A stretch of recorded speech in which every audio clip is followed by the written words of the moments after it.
calls saying they were going to protest that church. They were going to show up and put in the media that they're a bigot and a homophobic church, blah, blah, blah. So the church immediately caved pretty fast and said, oh, you can't do that here because, you know, we want, of course, we don't believe that that you should be, you know, teaching this gender stuff. But as well, we don't want to have like our name besmirched, and we want to reach the community. So they immediately pulled out, and then we booked it at a school, and then the school got threatening calls, and then they said that we were bigots and homophobes and stuff, so we couldn't meet there because we wanted to talk about this issue. And Laura Lynn, we had a contract. Remember, we had a contract for Brookswood High School, and they broke it. Yeah, I think like $400 already signed or whatever, right? Actually, it was cheap. It was only $50. But still, the point is, we had to turn everyone around at the last minute to come down to Murrayville Hall. Yeah. It was $50, was it, Judy? Yep. They liked me. They liked me. They liked me. No, for Brookswood High School. We never got to have it. Brookswood, yeah. And then Murrayville Hall was also $50 because it was just a community hall. But Laura Lynn, what's happened now in Toronto, they're not going to let any Christian groups rent the libraries or any of the community centers. Because of that wonderful black preacher that had the courage to speak truth. And they're calling anyone that believes in the Bible a hater or homophobe. Was confronted by the girl, you mean? Yeah, that girl. It was the feminist that spoke against LGBTQ. Yeah. And that it's all kind of coming down to this transgender, LGBTQ ideology. Like that, it's all coming down to that, you know. Meanwhile, you know, really, the issue of political Islam is probably bigger and more significant. But we sure do. Like right now on the ground level, moms and dads are dealing with their kids being taught this stuff. So when I did eventually have that meeting with Carrie, then I got targeted. So the LGBTQ called the CRTC requesting I be removed from the air. They called Joy TV, Vision TV, and all the advertisers. And they called my work, 700 Club Canada, and asked, you know, that I resign. So I did survive a few months, but eventually my work asked, how long will you be, you know, standing against this? And I said, well, how long will they be telling little kids that they can be gender fluid? So that's how long I have to stand.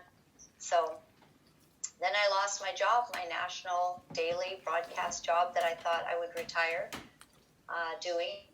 And that was a very costly moment. And sorry to hear that. Gosh. And as I look back, I've had the most fun I've ever had in the last 2 years because fighting is really powerful. But when you have a lot to lose and you're afraid of losing it, that's a really hard fight. I didn't know I was going to lose it. Like I was really one of the first, I think, that actually started facing consequences. And so what did they call you? What did they call you? What did they call you? Transphobe, homophobe, trailer trash. That was me. And all kinds of nasty things. They sent very terrible, lots of swear words and terrible emails that I had to delete off my computer right away. Death threats, you know, you should die. Wow. So, yeah, everything changed. Everything changed. I had to decide what was important. I had to decide if I was willing to stand and face the furnace and go into the furnace. Right. And I decided I wouldn't bow to what they told me I had to bow to. And so I have not done that. So even at this time, Mama's clapping for you. Thank you. Yeah, but I do realize that now it is beginning to hit different people. Yeah. So we realize that there's a price we're being asked to pay for this kind of standing. So ironically, at this point, you know, I put anything I want on my Facebook, and I talk the truth, and I do videos like today. Is homosexuality sin? And that I have wrestled with that video for over a month because I shot it a month ago, and a lot of things have, just kept getting in the way, and I felt a lot of assault from the enemy trying to keep it from going out. And finally, sheer, resigning actually is what forced me. I got to get it done right away, or I'll never be able to do it. And then I did actually think I should just, it's too late. I'll just not bother. But then the last few days, couple days, the interviews have to do with that again. So this issue is not going to go away.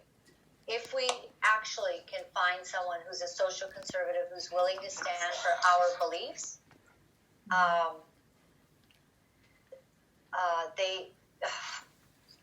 they're going to have to know how to deal and tackle this issue. If we find someone who at least protects us, that'll be second best. But we do have a serious time in our nation, that's for sure. Can you just share something about how you got Maxime Bernier to understand what was going on? Because, he's had quite a journey and quite a learning curve. It's quite amazing. Right. Well, after I got, I tried to run. I really felt a call to Parliament. I had prophetic words that I would be going to Parliament. I still believe that to be true. But the Conservative Party would not run me. And the guy that just got fired, his name's Dustin Van View. He was one of the guys that disallowed my run for the Conservative Party of Canada. So very interesting that, 2 years later,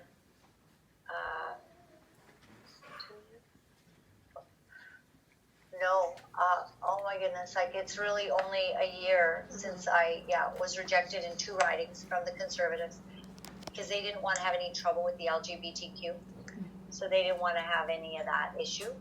So they got rid of myself, Dr. Ann Gillies, Sarah Chung, a whole bunch of people across the nation who had strong stands against gender fluid teaching. They weren't allowed to run, and a lot of pro-lifers, anyone who had made a stand for pro-life, they didn't want them to run either. They just didn't want these issues to be in. So then somebody said to me, what about Maxime Bernier? And I said, Maxime? You mean the French guy? And I thought, well, you can't trust a French man. Here in the West, we don't know what to do with that. So I actually didn't have an issue with it. So I said, sure, I'll talk to him. And I did, and he said, he asked me about why I'd been rejected 2 times from the party. I was very honest about it, and I thought, in my head, well, now he's going to reject me too, because what does he want? Somebody, running against this. And he listened very intently over the phone as I explained what SOGI was, sexual orientation and gender identity, telling little kids about swapping their genders, how stupid, this whole thing has come into our land, and it's unscientific, and yet we either accept that and we just be quiet, or we face the furnace. And so I told him that, and he listened very, very intently, and he said, he goes, well, you can't teach kids that stuff. And I said, yes, sir, exactly. And he goes, okay. So I can't promise anything, but send me your resume. So I did. I went through a few more kind of smaller interviews with people, and eventually they decided to accept my running. And then the next thing I saw was Maxime Bernier on CTV and CBC live news shows with Evan Solomon and also Bassi, and on Power and Politics. And there he was, and they were grilling him, basically saying,